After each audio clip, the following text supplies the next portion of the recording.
Hello, everyone. Um, Welcome to tonight's live stream, um, or maybe morning. I don't know, depending on where you are. But it's 7:30 here in Chicago. This is my first creative session, so I'm super excited to join in on all the fun that my creative team colleagues have been doing over the past several months. So yeah, I you might have seen that today or tonight we'll be building a tuning app, which is going to be super fun. But just give me 1 second to hook up all my sound inputs appropriately. Cool, cool. Um, Sweet. So let's go ahead and get started. Uh, let's see. Percent.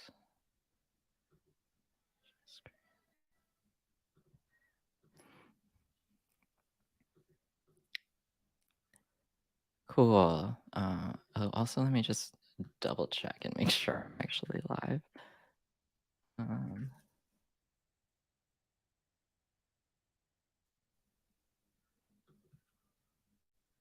okay, cool. Sorry, everyone. I had to do some double checking there. Um, cool. Yeah. So, like I mentioned, we're going to be building a web application. We're going to be building a tuning app. If you're not familiar with what a tuning app is, uh, basically, it's this really nifty tool that a lot of musicians will use to help tune their instrument to a certain frequency, but basically to make sure that um, their instrument is, I guess, aligned with the sound. Basically, trying to make sure, like, if you play a B on your instrument, it is at the correct frequency with potentially other band members around you or other musicians. And making sure it's not out of tune because otherwise it'll sound kind of off key in some cases. But it's a really important tool for musicians. And I've seen a lot of tuning apps online or on my mobile phone. And I think this would be a really awesome case for Rive to really shine in hooking up web audio APIs um, with uh, with Rive, and kind of being able to switch out the tuning app graphics at your own leisure. And I'll show you exactly kind of how you could do that. But just to show you kind of what um, a tuning app is, you'll see here it's hooked up to my microphone on the website, and it's showing the hertz of the voices I'm speaking and trying to figure out what note I'm trying to say. So it's kind of annoying here, but you kind of get the point. I essentially want to make sure, like, if I'm humming a B or a C right here, I can get as close to that C as possible so that I make sure I'm on tune. Cool. So that's basically what a tuner is.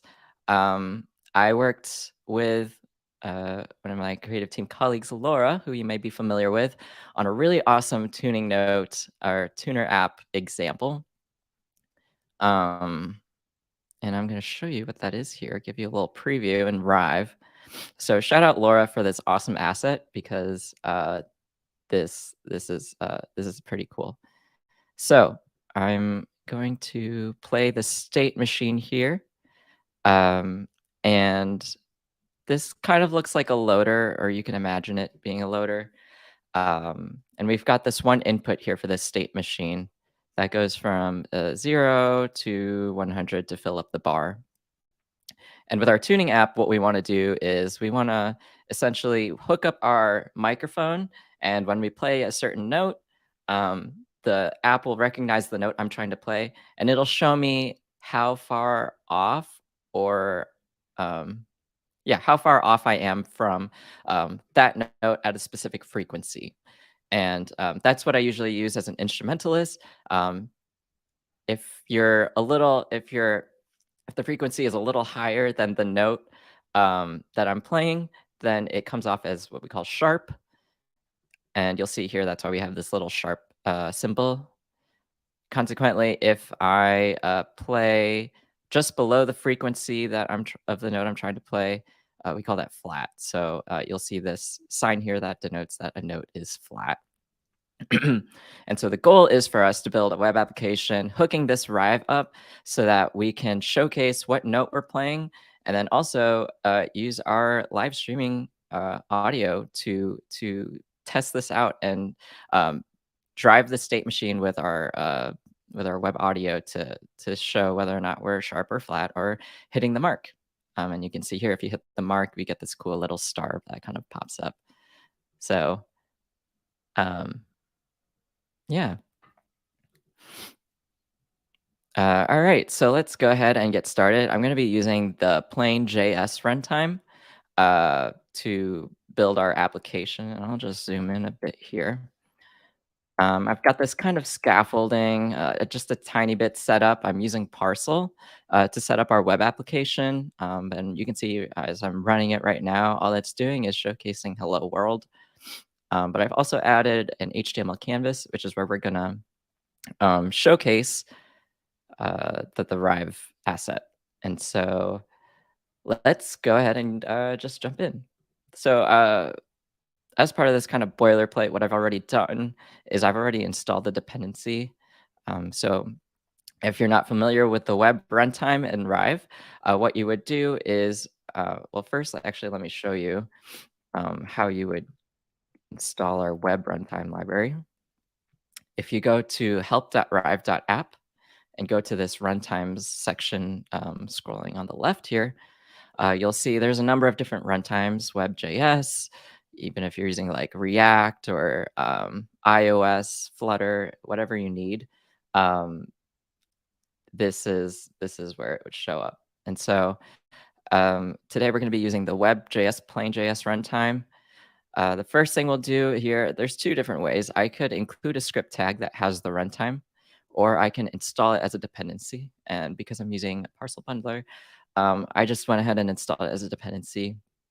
You'll notice this looks a little different. I installed Rive App Canvas single versus Rive App Canvas, and the API is all the same.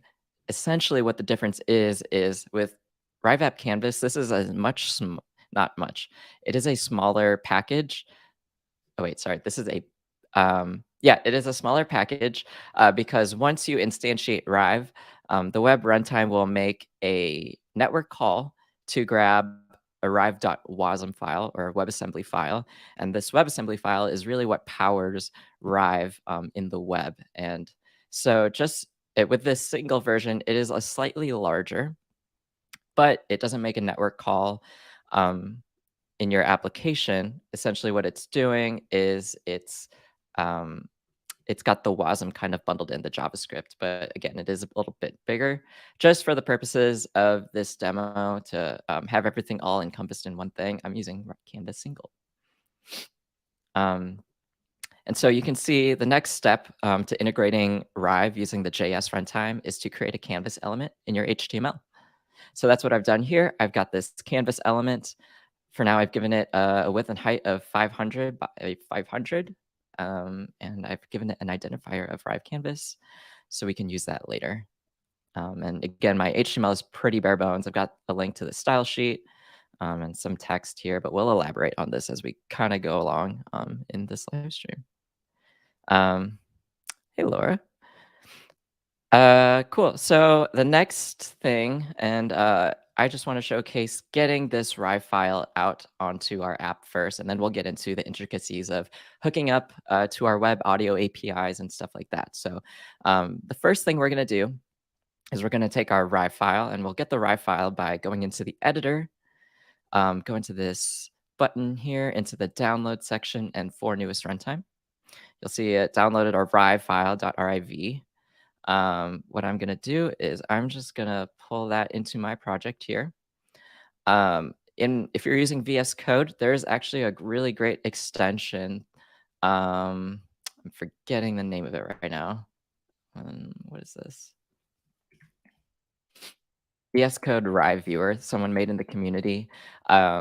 It's not Rive official, but it's pretty cool because sometimes it will display the Rive file here and showcase your artboard name, all the different timeline animations that are in your Rive file.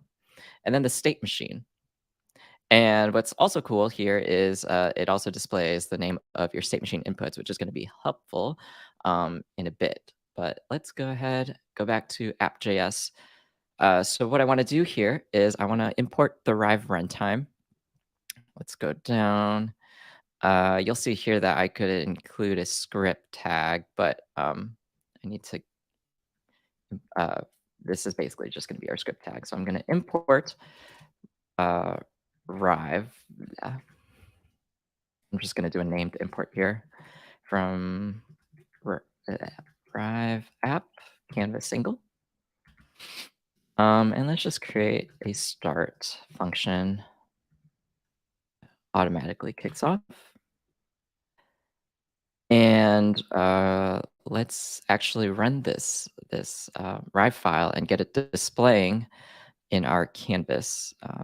So it'll display right here.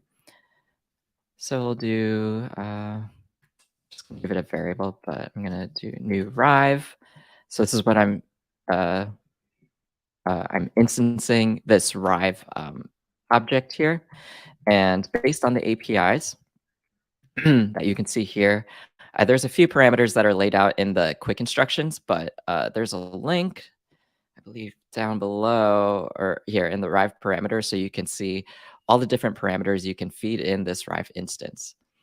For me, I want to give it the name of the Rive file, so I'm going to call it. Actually, I'll come back to the source. First, I want to give it a canvas. And so you'll see here, this takes an HTML canvas element.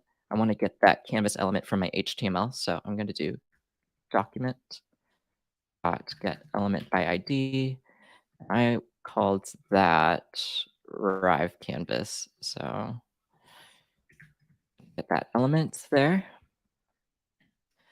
I want to autoplay this Rive. And then immediately I want to start up the state machine from this editor. So there's only one artboard, so I don't need to specify that. But and there's only one state machine. Uh, I need to specify the state machine that we're starting by the name. So I'll do state machines, state machine one. Cool. Um, excuse me. Now, the one thing I need to do is I need to import that Rive file. So I'm going to do that um, with parcel. I think here. Let me parcel. I think I can inline. No, I was in the right section. Basically, I want to include the Rive file. I want to be able to import that so I can use that as the source in my Rive instance. And with parcel, I think I want to use this data URL. Yeah. So I basically want to import this Rive file I have in my project here, and I'm actually going to call this just tuner.rive for simplicity. I want to import this so I can use that as a source. So I think I can just do like tuner rive. And it looks like if I want to import it as a data URL string, I have to prepend it like so. Yeah. And then I'm going to give it the path to that Rive file, which everything's at the base folder. So tuner.rive. Let me just double check this actually gives me the data URL first before I pass it to Rive. Okay, cool. This is exactly what I need. So I'm importing this Rive file as a data URL, and I want to pass this into the Rive instance. So it knows this is the URL Rive file I'm using. If you're not using Parcel, there's other ways to import Rive files. Or even specify it in the source here.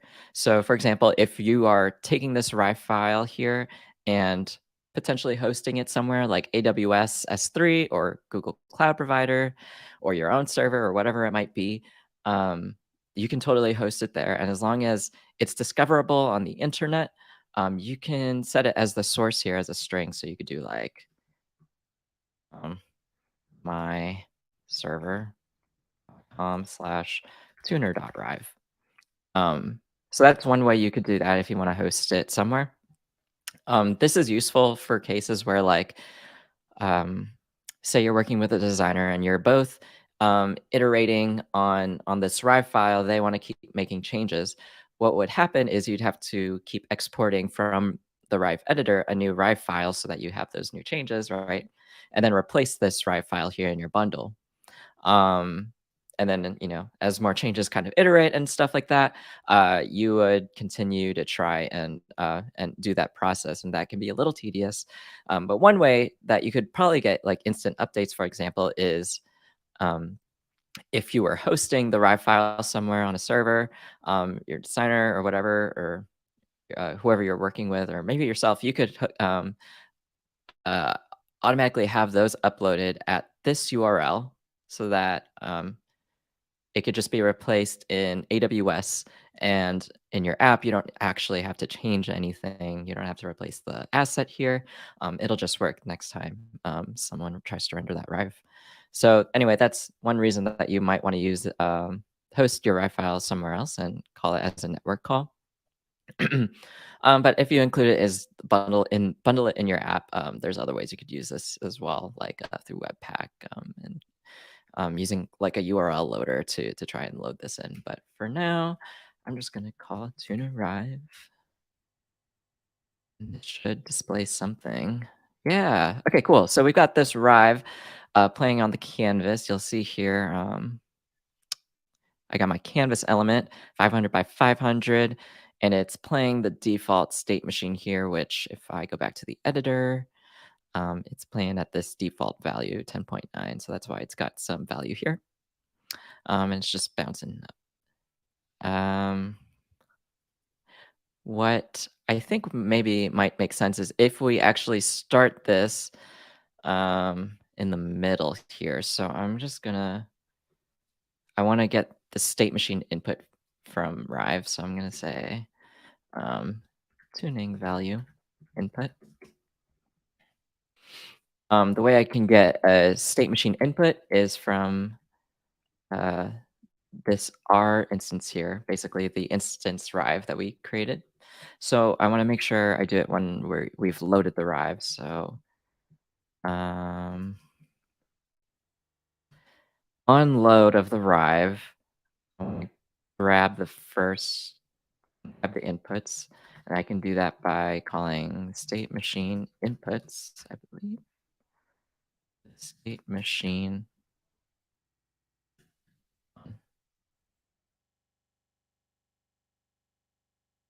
I don't think that's right. Oh, oops. Yeah. Inputs is equal to r dot state machine inputs. There we go. And if I console.log this, you'll see I get an array. Actually, let me get that out. You'll see it gives me an array of the state machine inputs for that state machine one. In this case, we only have one input to work with. And it's called, in this case, scroll percent. We could call it something else. And it has that default value of like 10.9. So I want to get a reference to that and store it in a variable. So I want to do tuning value input is equal to inputs there. And the way we change these state machine inputs, like in the editor, you can see we can just like change the input in this input field. Um, with at runtime, what we would do is whatever is referencing that state machine input, we just do for number inputs, we do dot value, we access the value property and set it to whatever. So if I want to set it to the middle, um, set it to the middle there. And you'll see now it's starting in the middle with that star animation and going. So now it's looking like we've got a good starting place. Cool. So we've got something going here. You'll see if I change this to like 35, it changes there, and consequently, if I change to 75, we've got something going on there. So what we want to do is instead of us changing this dot value input manually here, we want to hook up this value to be um, how far off from the note uh, we are. If we were to hook this microphone that I'm speaking into, if I'm playing or singing or what a note or whatever, how far off it'll be from the frequency of that note at a given tuning standard. So let's start by hooking up our web audio. With web audio, and I'm just gonna I'm gonna look up these web audio APIs. I have a bit of context. Web audio APIs, by the way, if you've never worked with it before, it's very comprehensive. Essentially, what we would do is we create this audio context. Um, and this audio context, we can attach these like nodes to it and these nodes can do specific things to the audio data. So it could analyze it, it could um, give you the opportunity to manipulate, for example, like how soft or loud the audio is. There's a lot that basically you can kind of plug in into this audio context that you create. And so what we want to do is we want to create this audio context um, stream that hooks up to our microphone and analyzes the audio coming in with frequency and timing data. And from there, we can get a frequency of a specific thing that I'm singing or whatever, and try. And from there, basically, we can see okay, well, if, for example, I'm playing concert A, an A note, um, and I start singing an A, am I gonna be on the correct frequency? Am I gonna be a few cents off? Or essentially, am I gonna be like maybe 15 hertz above or below that frequency? And so, anyway, you'll see kind of what we're gonna do here. Um, so let's go ahead and get started. So, like I mentioned, I wanna go ahead and create this audio context. Um, I can do that probably outside the function. So I'll just call this audio context, and I think it's window dot audio context. Just make sure.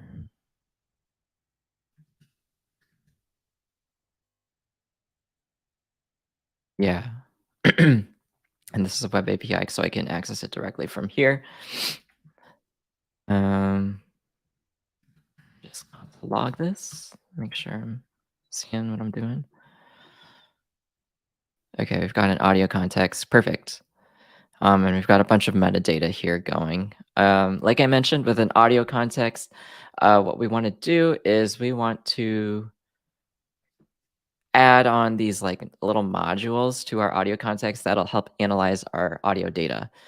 Um, and I believe, let me see, in the base audio context, um, I want to create an analyzer. I think this is one I need. Yeah, so I like mentioned there's a bunch of nodes you can add. This is the node we want to add. So I want to create an analyzer node, which can be used to expose audio time and frequency data to create data visualizations. So that's pretty much what we want to do here. So I'm going to do, I want to get this analyzer node. Audio context dot create analyzer. Perfect. Um, what do I want to do now? Now I essentially want to try and um, I want to try and hook up to the microphone. And so the way I will do that, and I'll maybe I'll make a new function here. Function setup mic. Uh, think stream.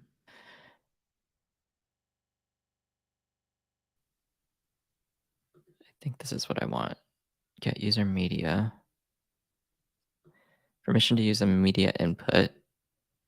Yeah. Yeah. So it looks like I get this media devices.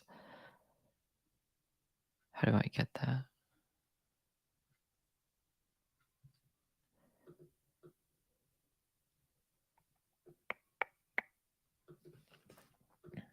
Um, media stream, media devices.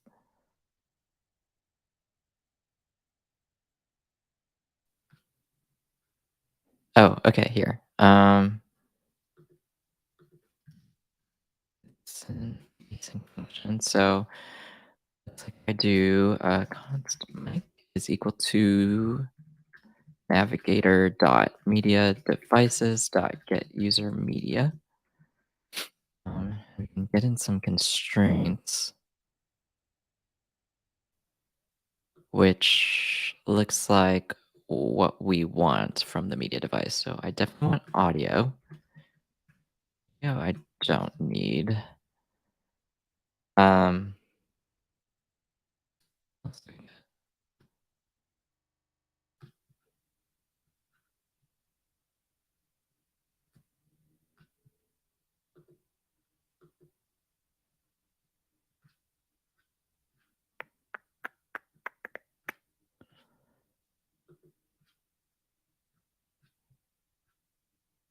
Cool. Okay, I think let's just go with that for now. And then I think we can just return this. So if I want to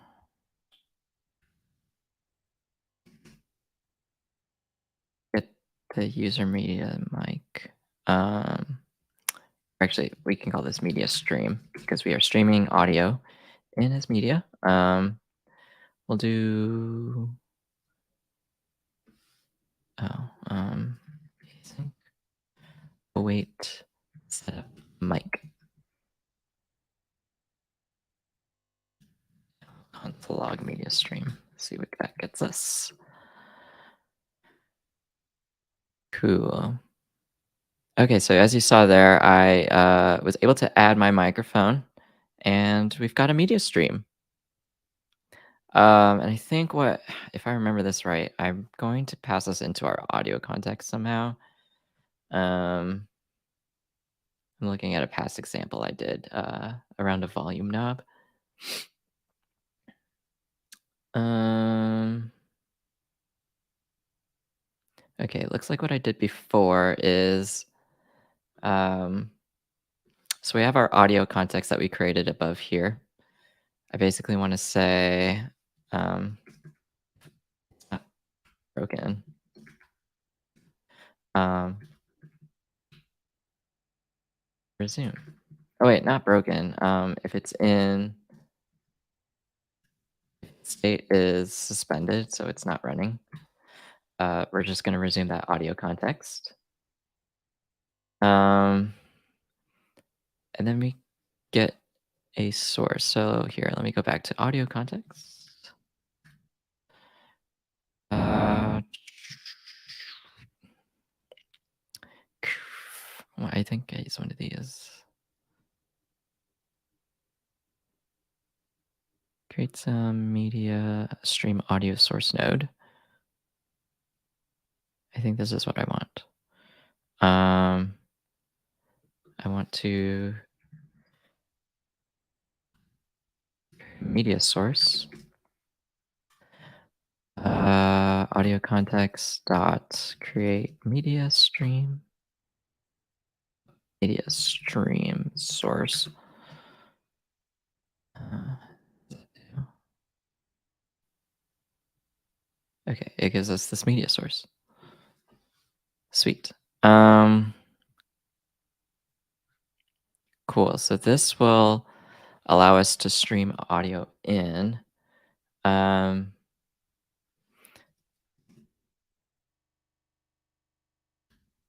okay. And then with this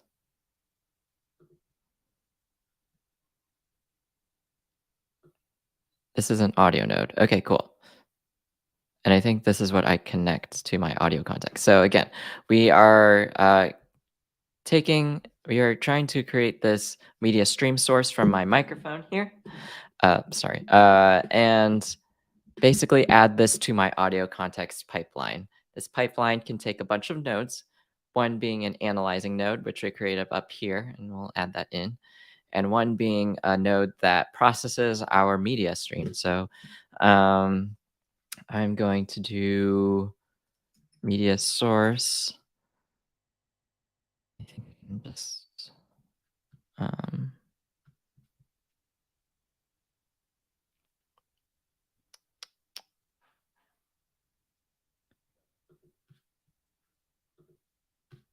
here it gives us an example.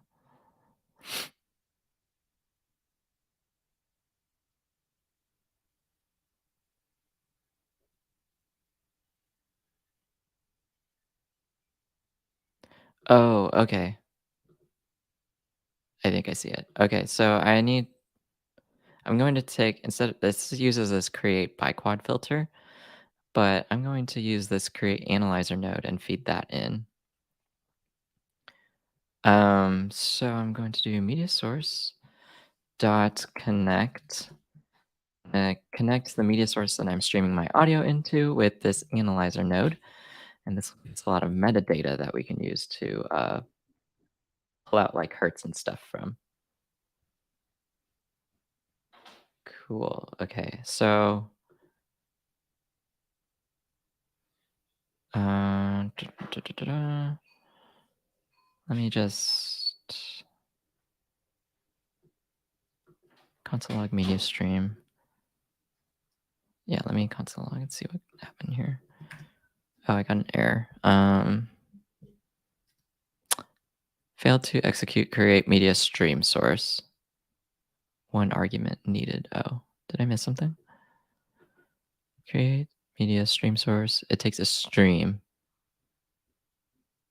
Oh. Oh, yeah, yeah, yeah.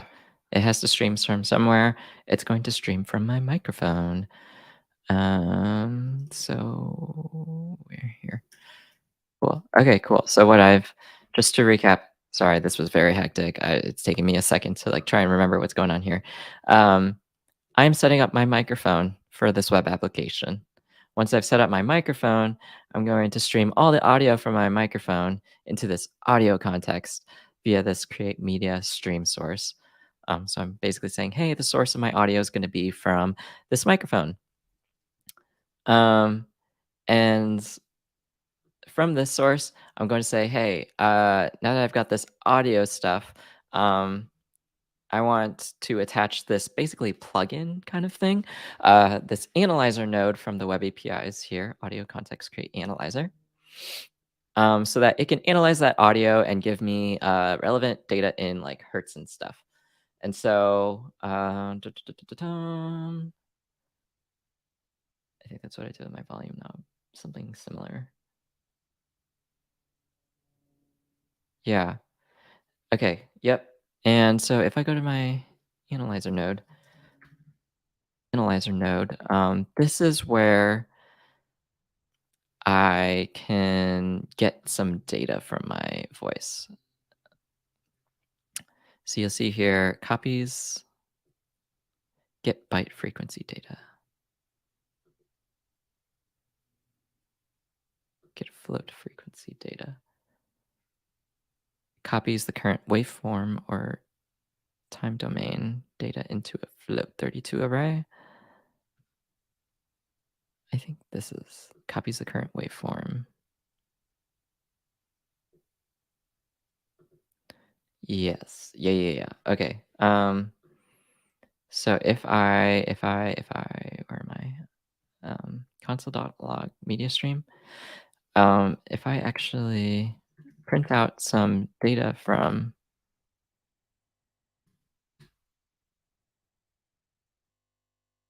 uh,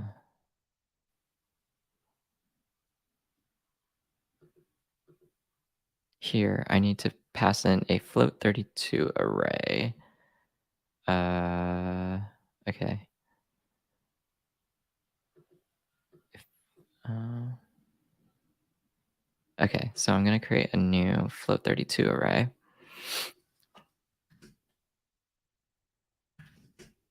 Uh, New float32 array.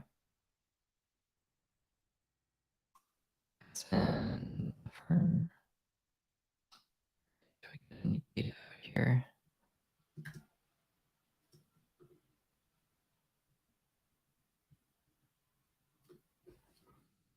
I don't. I think.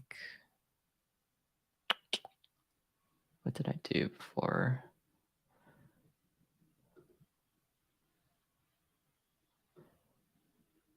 Okay, I need to create a float32 array. Um, this FFT size. Oh man, this gets really into the like nitty gritty of like web audio APIs, um, and like frequency data. uh, okay. Um,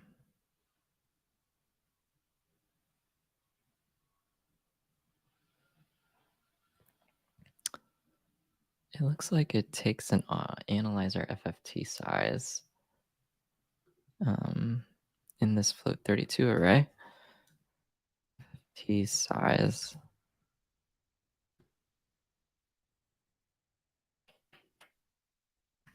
analyzer. Oh, it's analyzer node.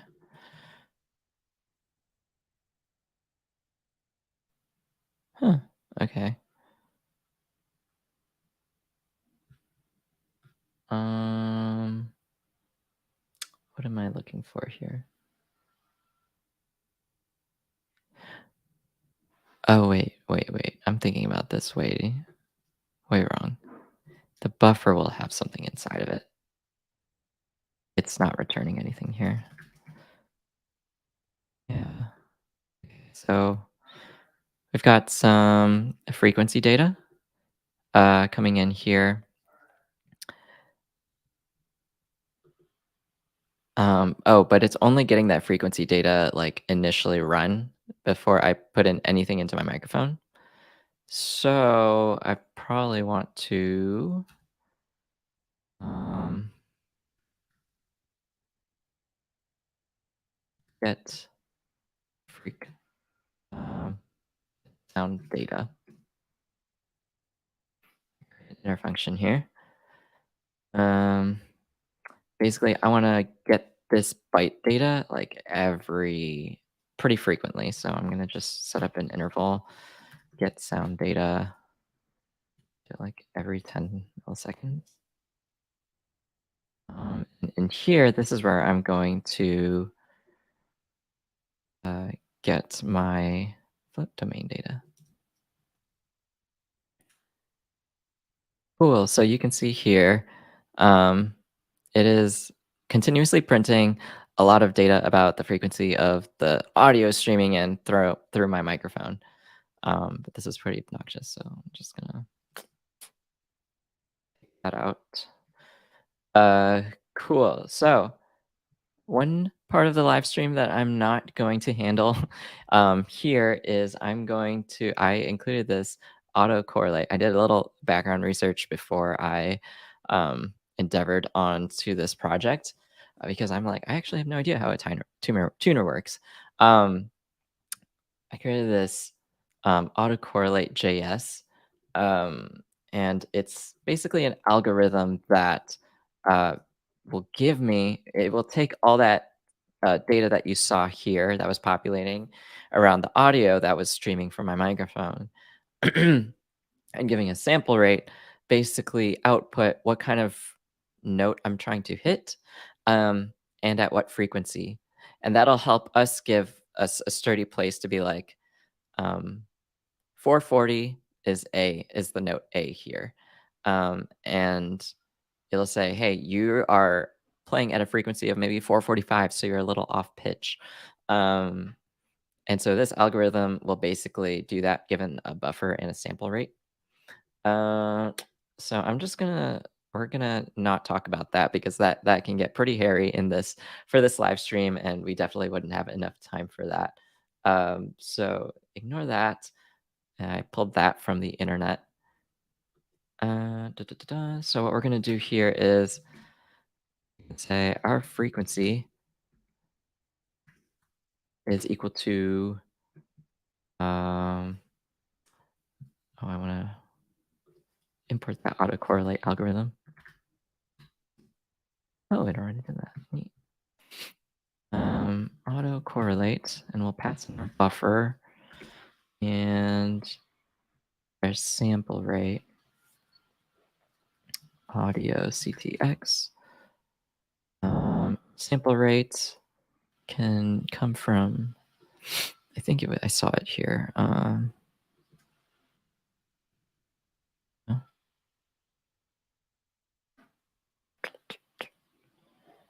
uh, audio context.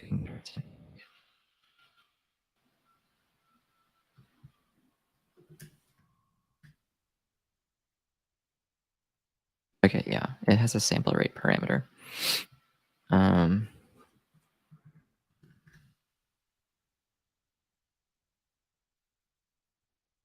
Perfect. Okay, cool. Uh, so yeah, gonna ignore a lot of the algorithm side of how you try and calculate the frequency of audio input, streaming in from these audio APIs. But there's resources out there if you're curious. Um, I just want to console log this frequency here to make sure and see what I'm doing. Uh, but sorry. Okay, so yeah, you can see as I'm talking, it's calculating all these different frequency notes and calculating the hertz of that. And so it's pretty wide ranging. Now, essentially, what we can do is we can try and say, hey, what note are we playing? Um, and go from there. And just so this isn't continuously complicating.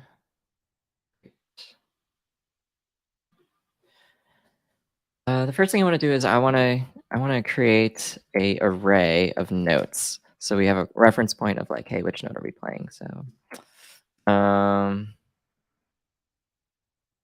let's start at C. There's okay. I was playing around with this a bit earlier, so I'm just going to paste in this note array. Essentially, this is a whole octave of notes from C all the way to B. There's 12 notes. Um, in a range with different semitones and stuff. And so, if you're imagining a piano, if you hit all the white keys and the black keys starting at C, you'll go all the way up to B before you hit C again on the next octave. And so, these are just the notes. Um, Now, what I want to try and do is say, given that frequency that I get from that autocorrelation API, or algorithm that gives me the frequency at which I'm playing. What is the note that I'm playing at? And I am using this handy resource that I found from University of North South Wales that kind of gives me these algorithms that I can follow to get these notes. And so um, what I essentially want to do is get the number of semitones from our bass tuning note. Our bass tuning note will be this A4. Um, if you play that on a piano, that's this guy here. And this is pretty standard tuning note that's used across different musicians and different tuner machines. So we're going to follow this loose algorithm here. Essentially, we want to do 12, 12 being the number of semitones between an octave, and do the multiply it by the log of fn divided by 440 hertz. 440 is this A4 bass tuning note. So this is kind of our bass that we want to provide. Um, and fn frequency is the frequency of that semitone that I'm hitting. So this is the thing that we're getting from our autocorrelation API, and that's the number we'll kind of like um, use there. And so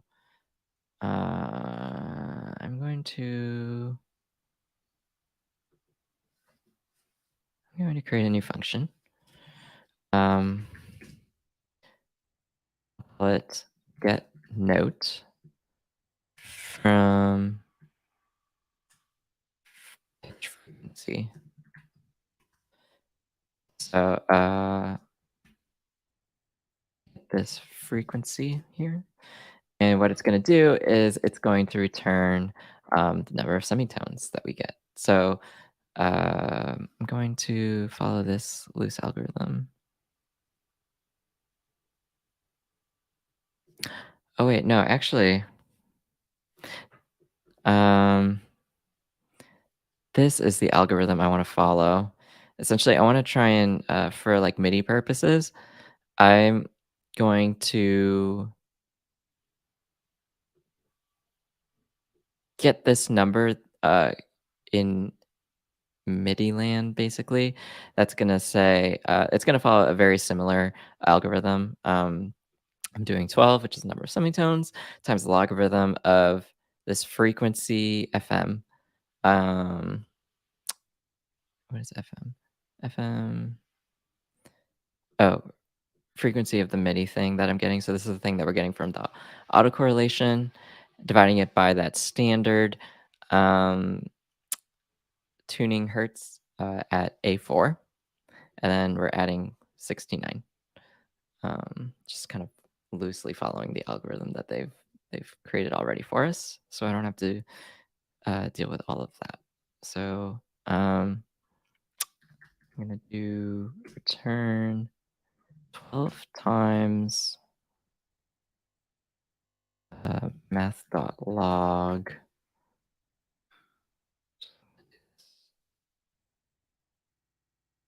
um, our frequency divided by 440. Um, and that's log of 2.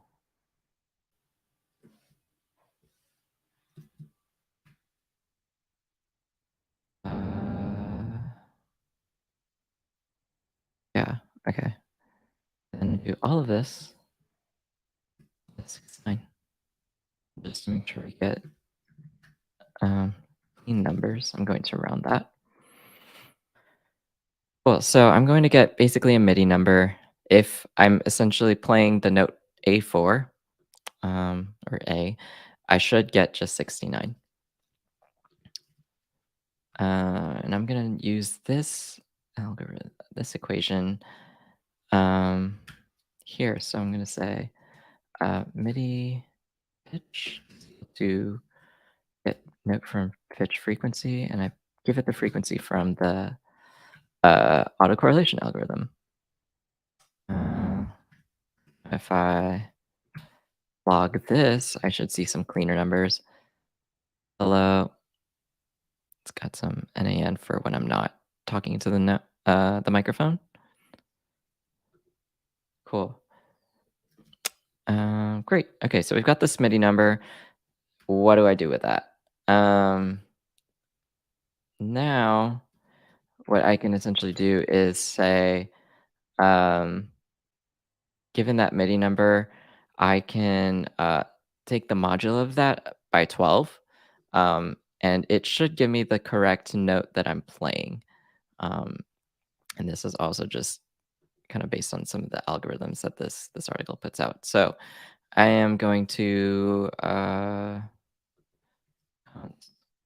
playing note equal to what is that?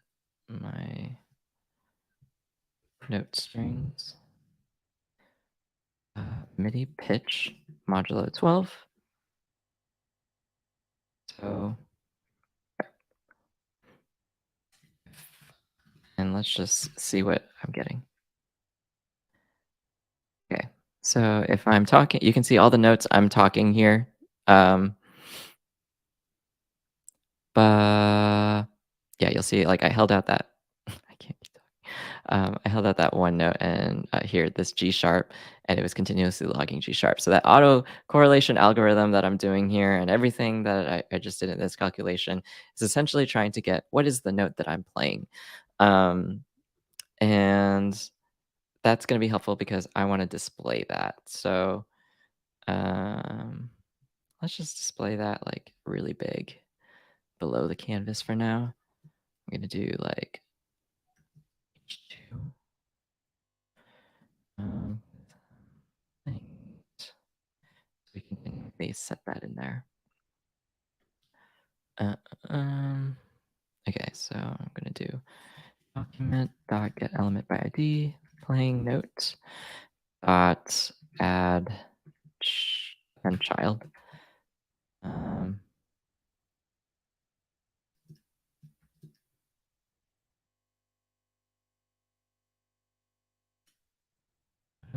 oh, playing note and child. Oh, that's not working. Event child document dot create text node. No. Playing note. Okay. One thing that's gonna help here, actually, is I'm going to say if frequency. Let's create a new one and do all of this stuff. Make sure it's not picking up any dead audio in my set interval. Gosh, what?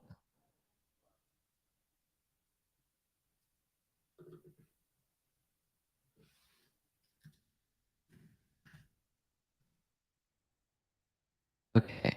Okay, so you can see here the note that I'm talking is being displayed pretty sporadically here in this note. But like if I hold out a note like la, there, you saw it was kind of like stagnant at that G sharp. Cool. All right, so I've got a note displaying.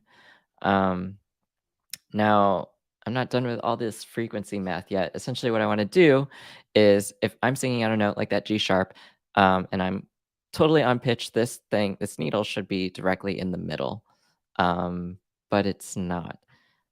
Let me go back to setting it to default at 50. So as I'm getting all of this frequency data in, I'm figuring out what note am I playing, what's my frequency at, how far away from the correct frequency am I? And then that'll determine where this kind of needle goes. And so I'm going to do a little more calculation here. Essentially, what I want to do now that I know the note that I'm playing, I want to know how far off from that note in hertz I am so that I can use that to derive like where the needle kind of lies. Am I over, for example, if A is 440 hertz, and I'm singing at and I'm singing the note A, and it recognizes I'm singing the note A, but I'm slightly off key. Maybe I'm a little too high. I'm singing at a maybe like 480 hertz. The needle should be like way over here, and vice versa if I'm singing like way below 440 there. So I'm going to go back to our handy equations here and try and figure out um, how much off pitch I am. And so I'm going to use this, I think, the number of cents from A4, or in our case, any given hertz number. So I do 1200 times the log of the frequency of the note that I'm playing divided by the frequency of the note that I'm supposed to be playing. So like um, if I'm a little above, this would be like maybe 460.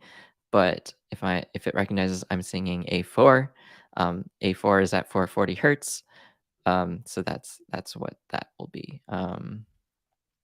So I'm going to create a new function here to help me get that um, the sense off pitch.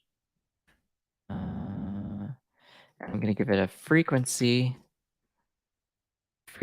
that I'm playing, and also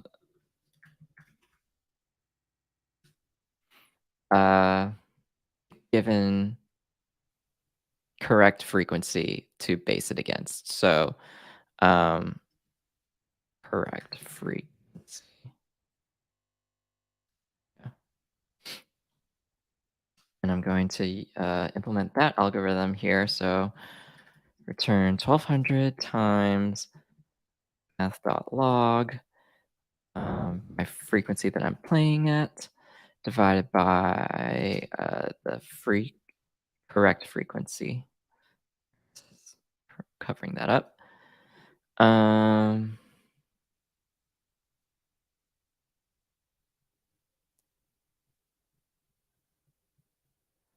and then I think I'm gonna. It's log of 2, so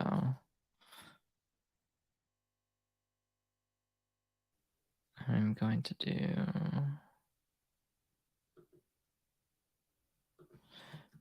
I'm gonna just floor that number.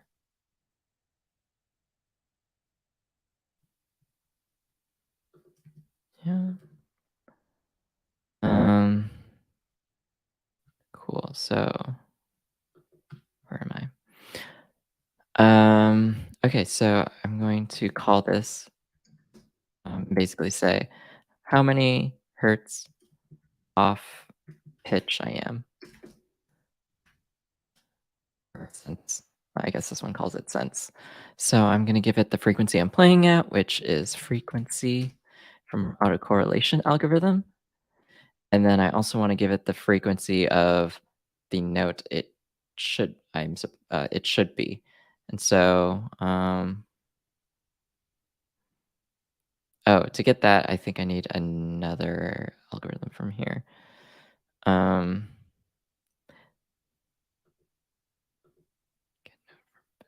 okay, so basically I want to do the inverse of what I did earlier. Given a frequency, what is the MIDI number or note that I'm playing? Um, and so I want to do basically the inverse. Given a note, what is the pitch frequency it should be? And so I'm going to be using, I think it's this one. Yeah, 440 times the semitone divided by 12, number of semitones. 2 is a log. Okay, so get frequency. Okay, pitch frequency from note. It's a note. And I do 440 times. What is this? Math. How? 2 to the power of um, my note minus 69. No, wait. Oh, wait. Yeah, I messed this up again because I want to work with MIDI numbers. This is actually the one I want. Given my semitone, what is the frequency that I should be at? It should be at. Um, so I'm pretty close here. This should give me the frequency I should be at. So get pitch frequency from note. Um,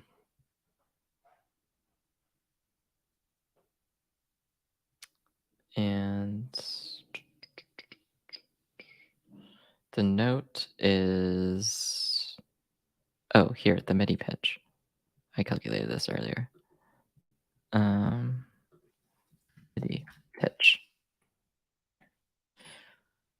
Cool. All right. So if I console.log, what I want to console.log is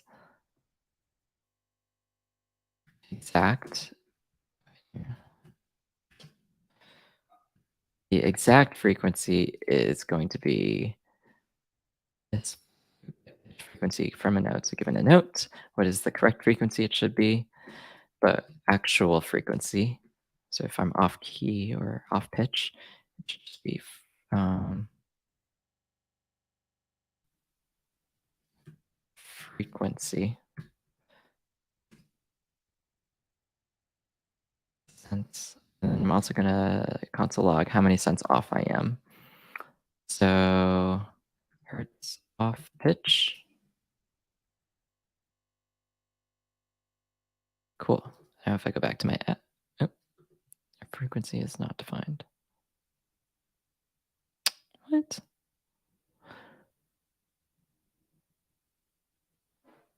33.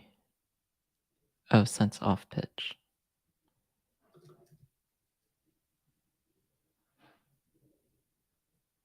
Oh, oops. Yeah.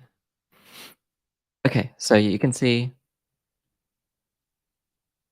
here a few places. Actually, gonna stop. Um,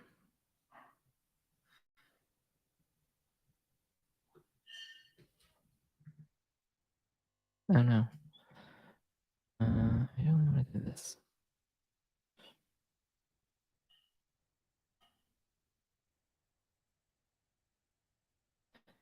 So, okay, you can see here. Hold on, it's going to eventually give us some sound data. Um, what we're talking about, I think, hopefully. Oh no, maybe it was too much. 1000. Okay, so we've got some frequency data here. You'll see um, the note that I initially started talking at was at 110, um, or that's the note that it should be. I was speaking at a frequency of 109, so pretty close. Oh, but it's minus 9 cents off. Wait, is that right?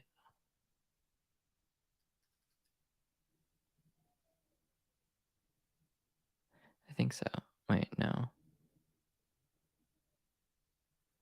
The frequency I should be at. I think it's because there's some like rounding issues, but um what I want to try and do first is um instead of console logging all of this, what I want to do is I want to take this hertz off pitch and turn that into a value that I can use to advance the state machine. And so I'm going to do uh basically once I know how many hertz off pitch I am or cents off pitch, maybe I'm getting those two terms confused. Um, I want to use this to see how off pitch I am from 50%. So this loader, by the way, this goes, the state machine input goes from 0 to 100. It's a blend state here, a 1D blend state, tied down to 0. And so what we want to do is if we're starting at 50, see how far off we are from 50. And so I'm going to do, um,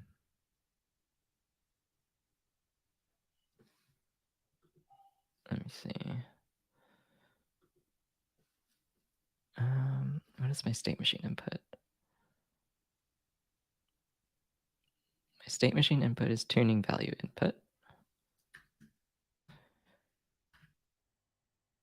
I want to say 50 plus hertz off pitch.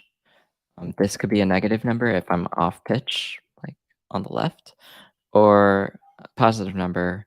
So we'll start from 50 because that's kind of like where it should be. And if I'm off pitch, or sorry, if I'm correctly on pitch, it should be at 50 because that's what we want. We want the center to be like, hey, you're all good. So everything here should start at 50 rather than like 0. Okay, so only did it once. Oh, oops. If I do it like here. Okay, cool. So you can see, oh my gosh, if I talk at one note, it's like really wide varying. I don't know why. I'm actually gonna use my piano behind here to see if I can get it pretty accurate.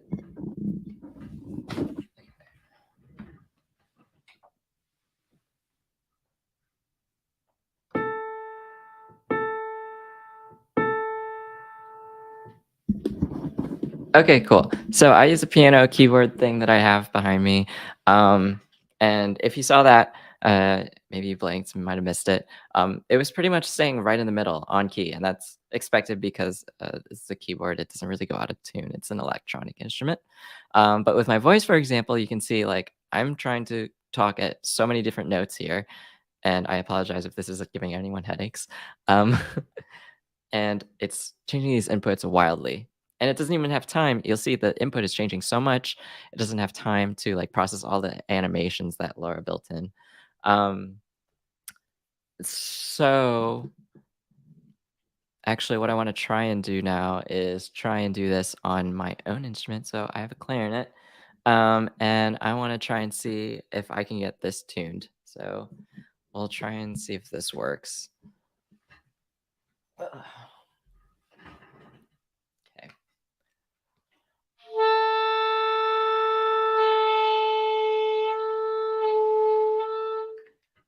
Okay, cool. So, for those of you who don't know, I play clarinet, but if you saw that, I was mostly in the middle, and then I was able to kind of adjust my tone so that I was a little what they call flat again. So it was kind of leaning on the left, and I'll show that again right here.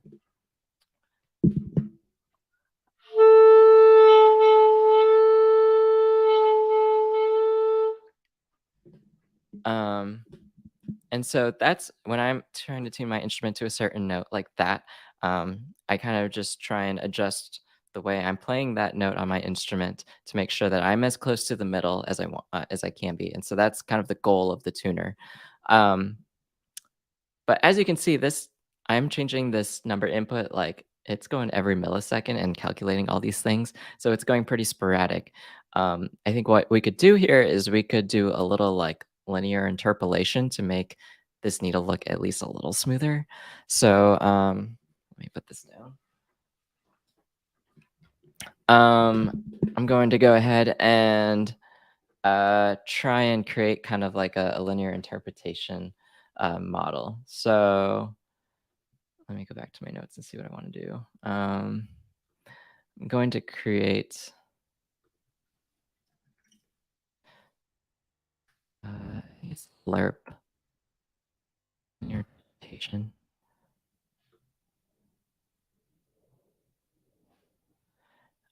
There's basically this little algorithm that, given a starting point and an ending point, an amount I want to increment by, um, it will interpolate linearly to that value from start to end. So, just for the sake of time, and because I already have this in my show notes beforehand, I'm just going to write this down.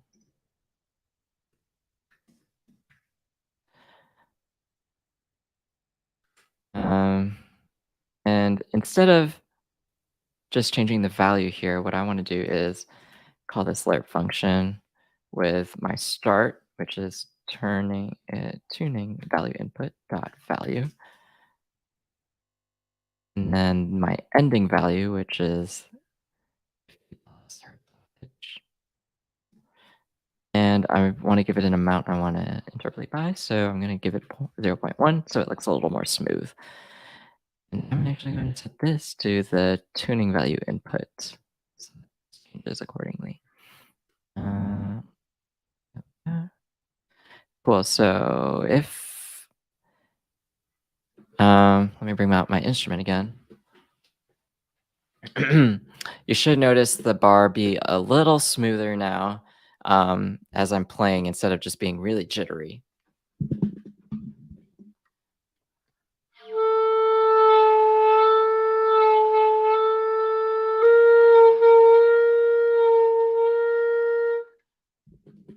Cool. All right. So as you can see, that was a little more smooth than just like the pointer just going like back and forth, back and forth. And so yeah, I know that question comes up quite often, where like, okay, I've got this kind of cool 1D blend state for like example, like in a loader. How can I make it a little more smooth so I can go from like 0 to 100 without it being super jittery like what you're seeing here? I'm gonna stop this so you're not just seeing this like go crazy. Um, and unfortunately, right now, so you can't interpolate on the state machine input value, but you can do this at runtime. So you can see here, I used a linear interpolation algorithm to basically interpolate from a starting and an ending point given an increment of zero point 0.1. Doesn't have to be that, but it can be kind of whatever to make your state machine in these cases kind of be a little more smooth.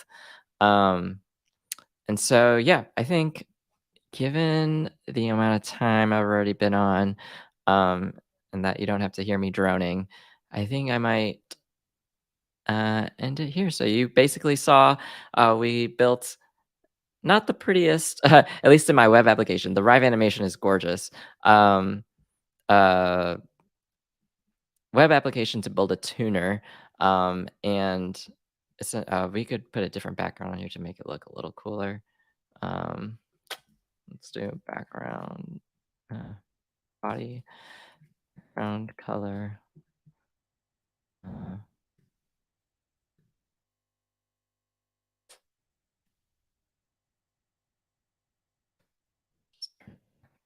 um, we can make a cool, background here. And essentially, what I kind of wanted to do, but I probably didn't have time for, is layer on and center like the note that I was playing, like right here, so that it's front and center instead of like in that little box here.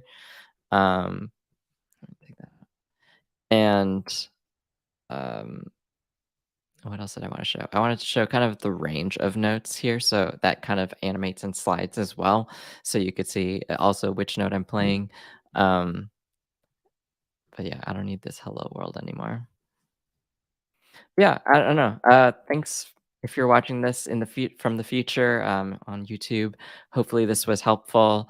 This was an interesting application because, as you saw earlier, there's like so much involved with setting up audio to be ingested as data for data visualization with web APIs. And you really just have to go through the documentation. I didn't take the time to really explain that all well because there's a lot of uh, documentation on here on how to set things up.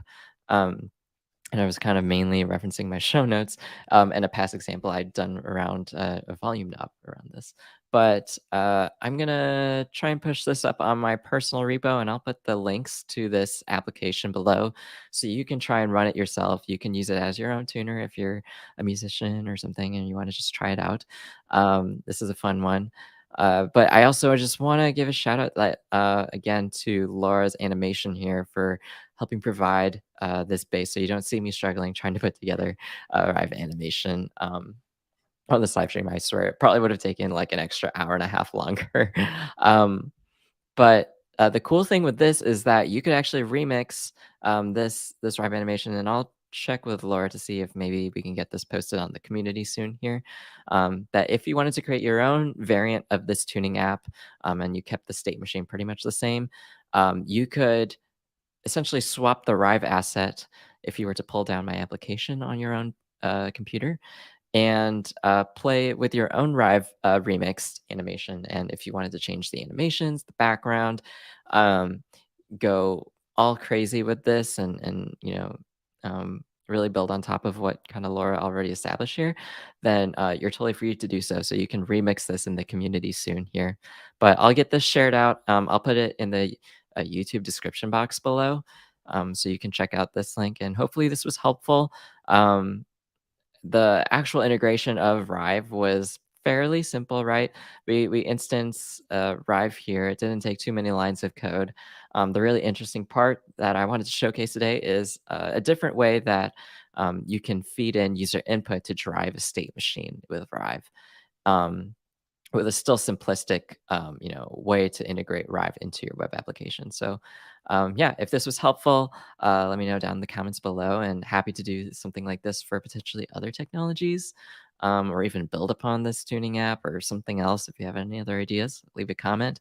But yeah, other than that, I think I'm gonna sign off for the night, and I hope y'all have a great rest of your evening or morning or wherever you are. And stay tuned tomorrow for our next workshop that we're going to be doing. So take care and goodbye.